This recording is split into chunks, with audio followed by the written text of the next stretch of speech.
හයි ළමයි cactus විත් කෞෂ YouTube channel එකට ඔයාලව ආදරයෙන් පිළිගන්නවා.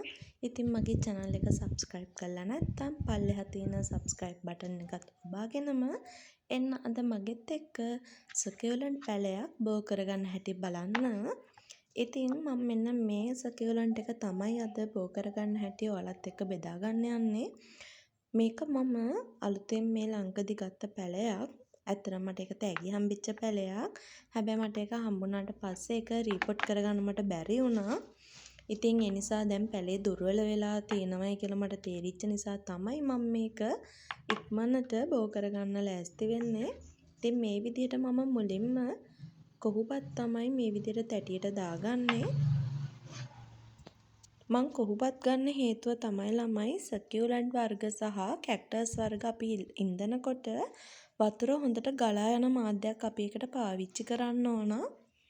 හැබැයි ළමයි ඒක අපි වෙනස් වෙනවා අපි ඉන්න ක්ලයිමේට් එක අනුව අපි ඉන්න ප්‍රදේශය අනුව අපි යොදා ගන්න ඕන වගා මාධ්‍ය වෙනස් වෙනවා. හැබැයි කොහොම වුණත් අපි ඒ යොදා ගන්න වගා මාධ්‍ය හොඳ පහසුවෙන් ජලය ගලාගෙන යන්න පුළුවන් මාධ්‍යයක් වෙන්න ඕන. මොකද සකියුලන්ට් වර්ග වලට සහ කැක්ටස් වර්ග වලට ජලය ගොඩාක් අවශ්‍ය වෙන්නේ නැහැ. මොකද එයාලා හොඳට ජලය ගබඩා කරගන්න කට්ටියක්.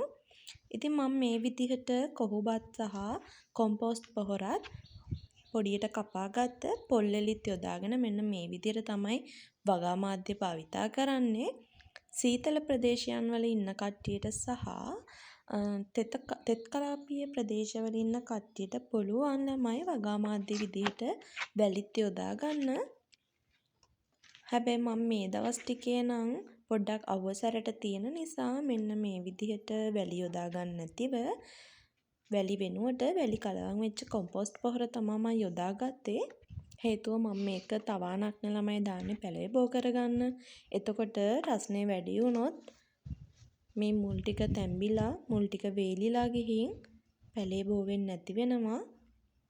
ඉතින් මම අවසාන වශයෙන් මේ වගා මාධ්‍යයට උඩින් ආයේ කොහුබත් ටිකක් දාගන්නවා. මෙන්න මේ විදිහට කොහුබත් ටික හදා ගන්නවා. ඇත්තටම ළමයි අපි සකියුලන්ට් වර්ගයක් හෝ කැක්ටස් වර්ගයක් අලුතෙන් ගෙනාවට පස්සේ අනිවාර්යෙන්ම අපි මේ පැලය රීපෝට් කරගන්න ඕන ළමයි. ඒකට හේතුව තමයි අපි ඉන්න ක්ලයිමේට් එකට දේශගුණයට අපි මේ පැලේ හුරු කරගන්න ඕන. ඉතින් එතකොට අපි මුලින්ම මේ පැලේ දවසක් විතර අපේ පරිසරයට හොඳට හුරු වෙන්න තියලා ඊට පස්සේ තමයි අපි අපේ පරිසරයට සුදුසු විදිහට වගා මාධ්‍ය හදාගෙන ඒක රීපෝට් කරගන්න ඕන. ඉතින් මම මේ ඔස්මොකෝට් පොහොර එක තමයි ළමයි සකියුලන්ට් වලට පාවිච්චි කරන්නේ.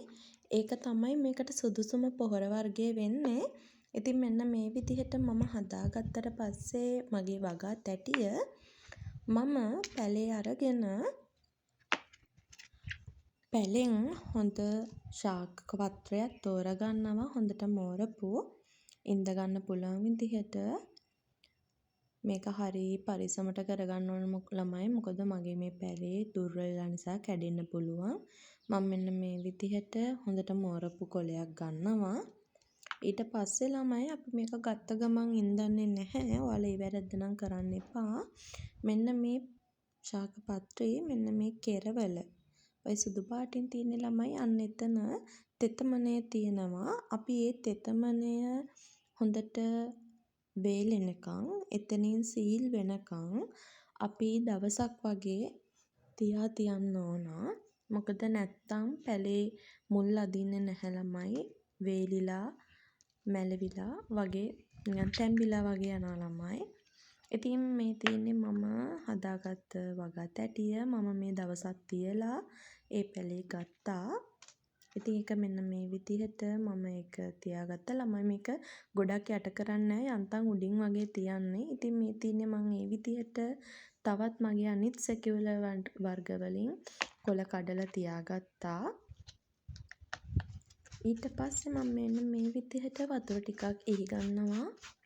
හැබැයි ගොඩාක් වතුර දාන්න ඕනේ නැහැ ළමයි. මම මේ දැන්නේ මේ මම පැල ටිකින් දුවේ. ඉතින් ඒ නිසා මම මේ විදිහට හොඳට වතුර ටිකක් ගහගෙන තියෙනවා. ඊට පස්සේ මම දවස් 2-3ක් යනකම් ආයෙ වතුර දාන්නේ නැහැ. ඉතින් මේ තියෙන්නේ මම දවස් 4කට පස්සේ මගේ තවාන. ඉතින් මේ පේනව නේද ළමයි ඔයාලට? අර කෙර වලින් හොඳට මුල් ඇදලා තියෙනවා. ඉතින් මේක තව දවස් 5ක් වගේ යනකොට චූටි පැලයක් එනවා එතන මුල් වලින්. එතකොට මේ අපේ පත්‍රේ මව් පත්‍රේ නිකම්ම වේලිලා යනවා. අර පැලේ ලොකු වෙනවා. ඉතින් මේ තියෙන්නේ මම අද හදාගත්ත මගේ අලුත් සකියුලට් පැලය. එහෙනම් ළමයි මං ගිහින් එන්නම්. බයි බයි.